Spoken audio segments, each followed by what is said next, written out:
Guys, good afternoon. Flex ko lang itong may nagchat kasi sa akin na aking pinsan. Hindi ko napapangalanan kung sino. Ngayon, shinare niya sa akin, sobrang hirap daw ng buhay.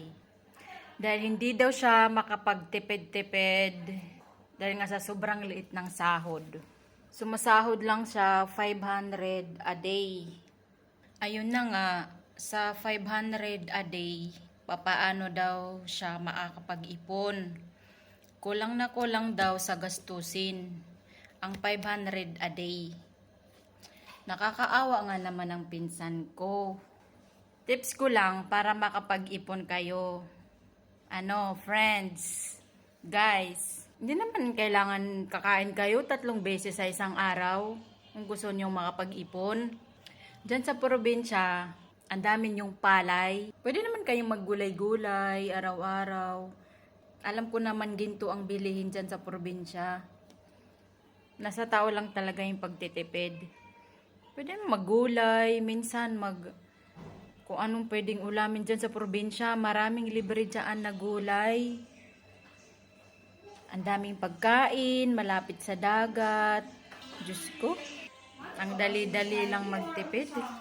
Hindi naman ganun kahirap magtipid, ate, no? Pag nasa probinsya kayo, magulay-gulay lang kayo. Pwede namang maggulay-gulay.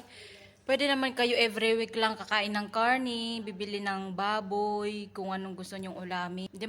Hindi nyo naman kailangan mag-ulam ng masasarap araw-araw. Tapos kung gusto mong makatips talaga, makatipid ng grocery mo, antayin mo yung mga promo sa groceryhan, tapos maramihan ang bibilhin mo. Huwag kang bibili ng patingi-tingi. Kasi mahal talaga, 'di ba? Tsaka huwag kang bibili sa tindahan.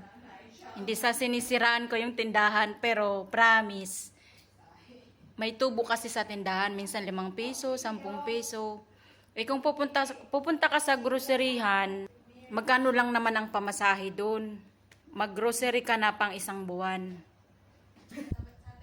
Kung ako lang, may pera ako, hindi naman ako bili ng bili. Mas gugustuhin ko pang maipon ng pera ko kaysa bili ng bili. Hindi ko din naman gusto yung kakain ng araw-araw ng masarap na pagkain. Oy, tama na yung mabuhay tayo. Hindi tayo nagugutom, nakakain tayo sa isang araw. Ganun lang yun, guys. Ganun lang yun, te. Tipid-tipid din.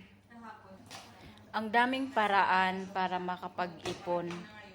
Hindi yung dahilan na maliit lang sahod mo, mahirap ang buhay. Ganun lang yung guys, madali lang talaga, mahirap gawin. Mahirap gawin. Pero hindi ka talaga kasi sanay magtipid, so mahirap talagang gawin, promise. Pero kapag sanay ka na, sasabihin mo talaga sarili mo. Ay, oo. Depende lang pala sa akin kung paano. O, diba? Kaya mo yan, te. Kaya mo yan. Thank you. Sa uulitin na lang.